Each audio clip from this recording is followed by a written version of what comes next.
Hello everyone, welcome to Hindi रोचक कहानियाँ channel. आज की कहानी है जिस्म की बात। अगर आपको कहानी पसंद आए तो वीडियो को लाइक करें, शेयर करें और चैनल को सब्सक्राइब करें। ट्रेन कानपुर स्टेशन पर आकर खड़ी हो गई थी। अनुराग जल्दी से अपना सामान ले उतरा।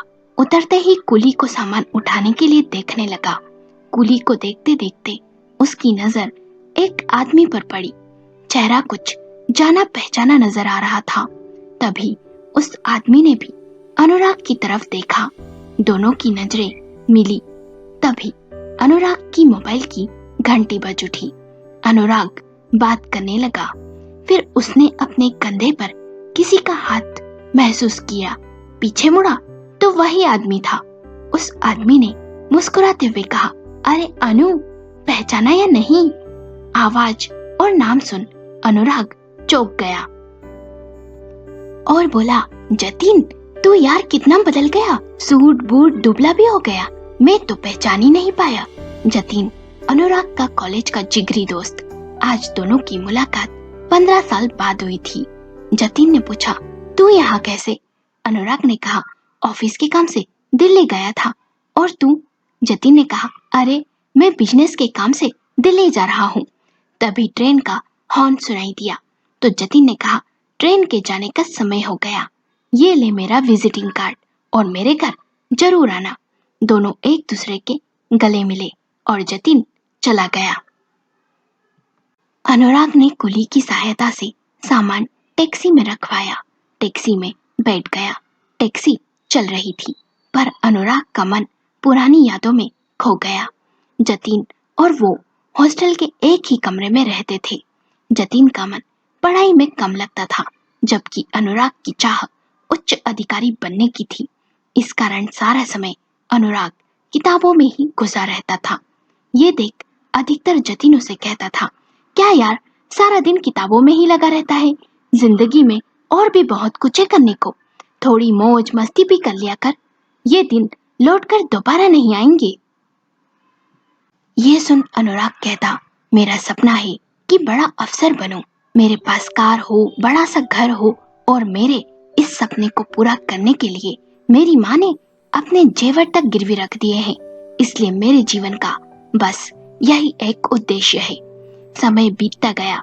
कॉलेज खत्म हुआ। सब अपनी दुनिया में व्यस्त हो गए। उसके बाद 2-3 बार जतिन से मुलाकात हुई। अनुराग की उन दिनों इंटरनेट, मोबाइल फोन कुछ भी नहीं हुआ करता था जो एक दूसरे के संपर्क में रहे। अनुराग एक उच्च अधिकारी बन गया। उसके पास गाड़ी, बड़ा सा घर, सब कुछ था। पर आज जतिन से मिलने के बाद अनुराग को हैरानी हो रही थी कि जतिन भी उसी की तरह गरीब परिवार से था। आज इतना बड़ा आदमी जतिन कैसे बन गया? सूट बूट, विजिटिंग कार्ड, ये सब कैसे? यही सब सोचता हुआ अनुराग कब घर पहुंच गया पता न चला। डोरबेल बजाई। नौकर श्याम ने दरवाजा खोला। अनुराग ने श्याम से पूछा, मालती कहाँ है? श्याम ने कहा, मेम साहब तो अपनी सहेलियों के साथ बाहर गई है। फिर अनुराग अपने कमरे में चला गया। कुछ देर बाद अनुराग का मोबाइल बजा। देखा तो फोन गांव से चाची का था। चाची ने कहा, बेटा कब से फोन लगा रही, तेरा फोन ही नहीं लग रहा। तेरी माँ की तबीयत खराब है, तू आजा। मैंने मालती बहू को भी फोन लगाया था सुबह, उसे आने को भी कहा था। मुझे लगा तुम लोग दोपहर तक आ जाओगे, पर तुम नहीं आए। अनुराग ने कहा, चाची मैं अभी दिल्ली से कानपुर लौटा हूँ, कुछ देर में गांव के लिए निकलता हूँ। अनुराग ने फोन रख दिया। अनुराग को गुस्सा आया बहुत। जब माँ की तबीयत खराब है तो ये बात जानकर भी मालती गाँव नहीं गई और ना ही मुझे बताया। उल्टा अपनी सहेलियों के साथ बाहर चली गई। कैसी औरत है ये? उसे माँ की जरा भी परवाह नहीं। गुस्से से अनुराग ने मालती को फोन किया और कहा वो गांव जा रहा है। इस पर मालती ने कहा, ठीक है तुम जाओ, मैं नहीं चल सकती। 2 दिन बाद मेरी किटी पार्टी है। ये सुन अनुराग ने कहा, मालती कैसी बात कर रही हो? माँ की तबीयत खराब है और तुम्हें किटी पार्टी की पड़ी है। ये सुन मालती भड़क उठी और बहस करने लगी। अनुराग बहस कर बात नहीं बढ़ाना चाहता था, इसलिए फोन रख दिया और कार से गांव के लिए निकल गया। माँ अनुराग को देखकर खुश हो गई। पड़ोसिन चाची ने कहा, 2 दिन से तेरी माँ को बहुत तेज बुखार था, इस कारण हम तो घबरा ही गए, इसलिए तुझे फोन कर दिया। माँ ने पूछा, मालती को क्यों नहीं लाया? अनुराग ने धीमे से झूठ कह दिया, माँ वो अपनी माँ के पास गई है, यदि घर पर होती तो जरूर आती। अनुराग जानता था कि गांव के माहौल में और माँ के साथ रहना मालती को गवारा नहीं, और माँ भी मालती की आदतें जानती थी, इसलिए माँ ने ज्यादा कुछ नहीं कहा। इस बार भी अनुराग ने अपनी माँ को अपने साथ चलने को कहा, पर माँ ने इनकार कर दिया।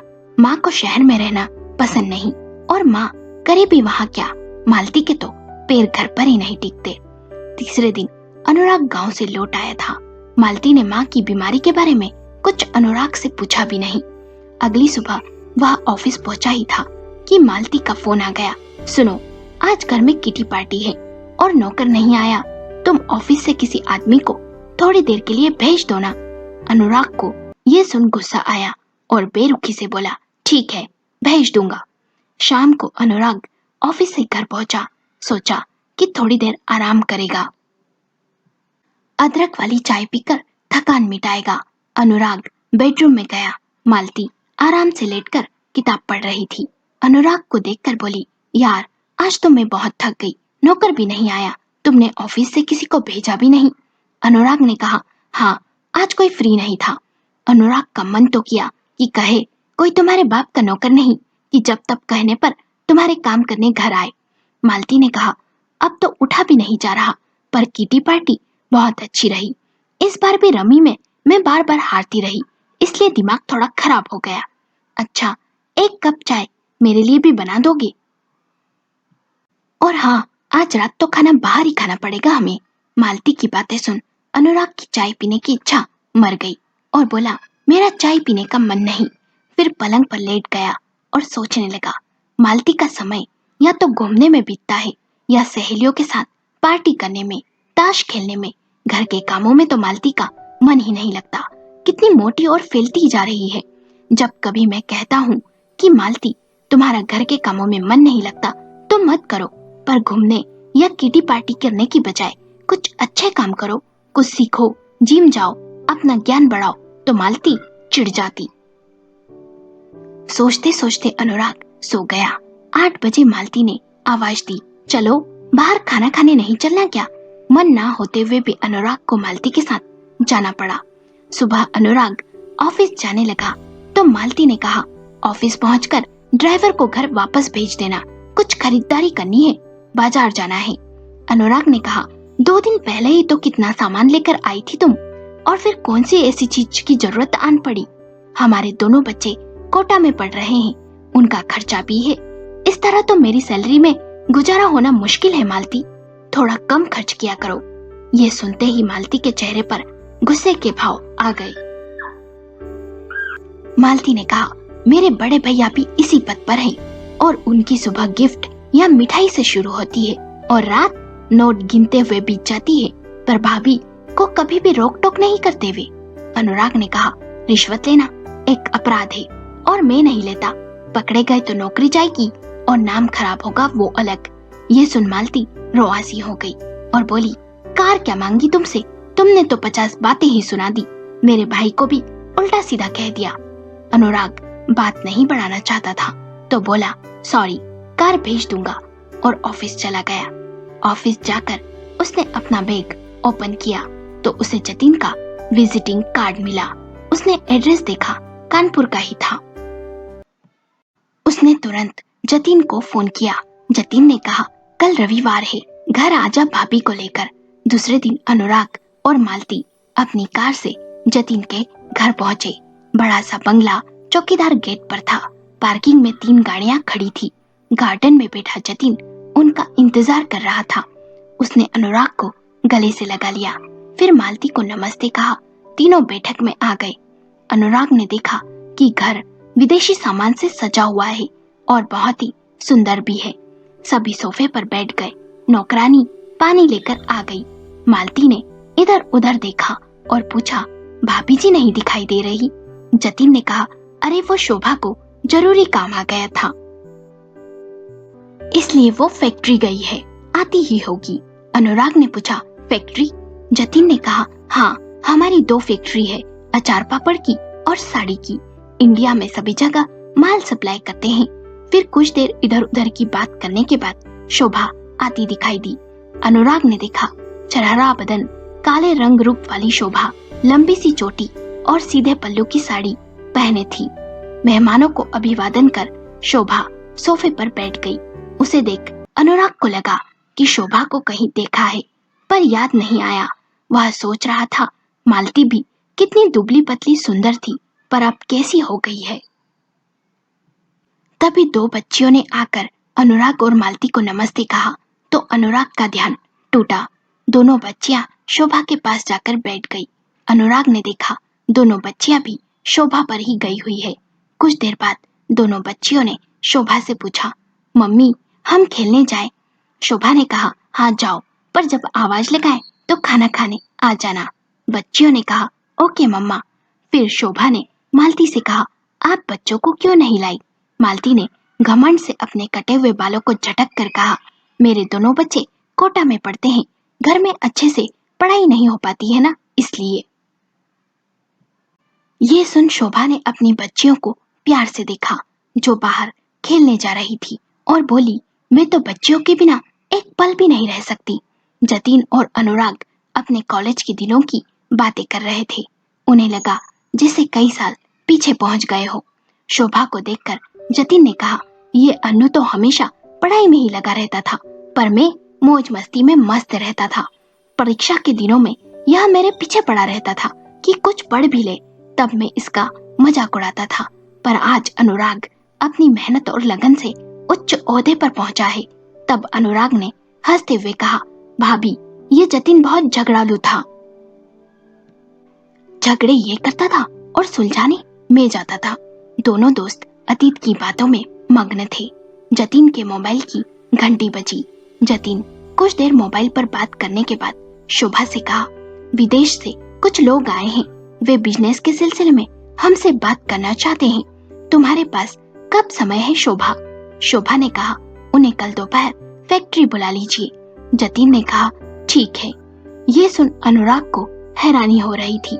देखने में साधारण काली सी घरेलू लगने वाली औरत शोभा क्या मीटिंग में बोल पाएगी?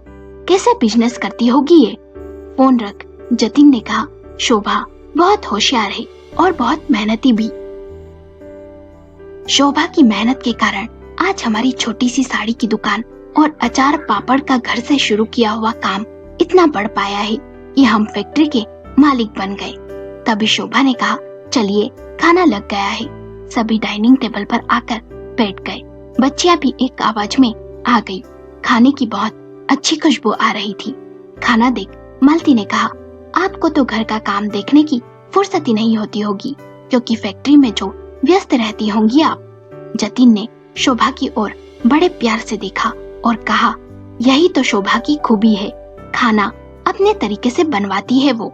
जिस दिन शोभा किचन में नहीं जाती तो बच्चियों का और मेरा पेट ही नहीं भरता। बच्चियां खाना खाकर अपने कमरे में चली गई थी। उनकी खेलने की आवाजें आ रही थी। घर का माहौल खुशनुमा लग रहा था, जबकि अनुराग को अपना घर सूना लगता था। वह तो चाहता था कि उसके बच्चे घर पर ही रहकर पढ़ाई करें, पर इससे मालती की आजादी में बाधा आती थी और जिस तरह का जीवन मालती जी रही थी उस माहौल में बच्चे पढ़ ही नहीं सकते थे। इसलिए उन्हें कोटा भेज दिया गया था। खाना खाकर सभी गार्डन में आकर बैठ गए। शोभा आइसक्रीम ले आई। बातों बातों में जतिन ने पूछा, माँ कैसी है? मुझे आज भी तुम्हारी माँ के हाथ के बने लड्डू याद आते हैं।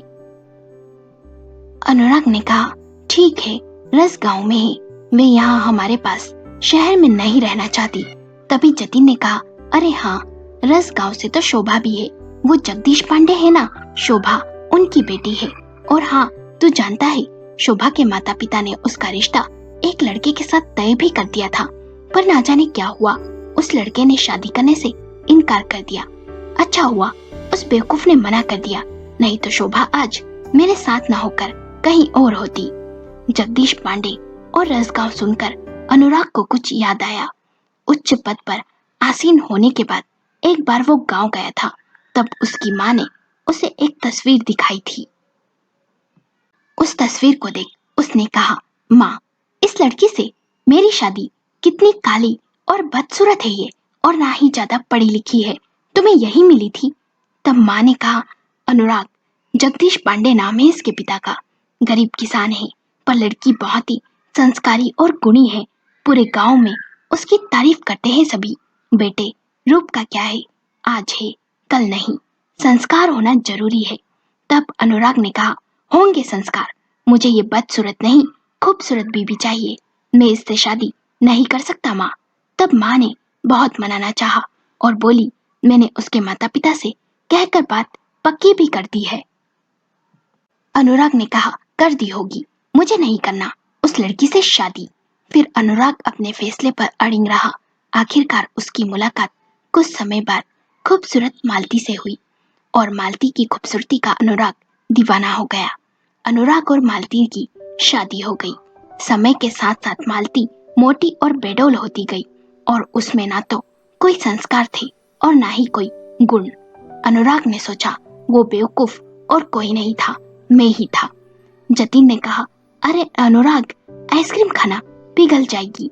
अनुराग ने कहा, हाँ, और मन ही मन सोचने लगा, बाहरी सुंदरता जरूरी नहीं, इंसान का गुण, उसके संस्कार महत्व रखता है। माँ ने सही कहा था। आज मालती को ही ले लो। मालती पहले कितनी सुंदर हुआ करती थी, मैंने सुंदरता को देख उससे शादी की, पर समय के साथ मालती की सुंदरता कम हो गई। काश मैंने माँ की बात उस समय समझ ली होती। अब कुछ नहीं कर सकते, पूरी उम्र मालती को ही झेलना है। कुछ देर बाद अनुराग और मालती अपने घर आने के लिए निकल गए। रास्ते में मालती ने कहा, कैसी काली कलुटी है ना शोभा। ये सुन अनुराग ने सोचा, सब जिस्म की ही बात करते हैं, मन की नहीं। इंसान हमेशा खूबसूरती को ही महत्व देता है। बस मैंने भी यही सोचा था, पर अब पछताने से क्या होगा। दोस्तों, आपको कहानी कैसी लगी, हमें अपने विचार कमेंट करके बताएं। कहानी पसंद आई हो तो लाइक करें, शेयर करें और चैनल को सब्सक्राइब करें।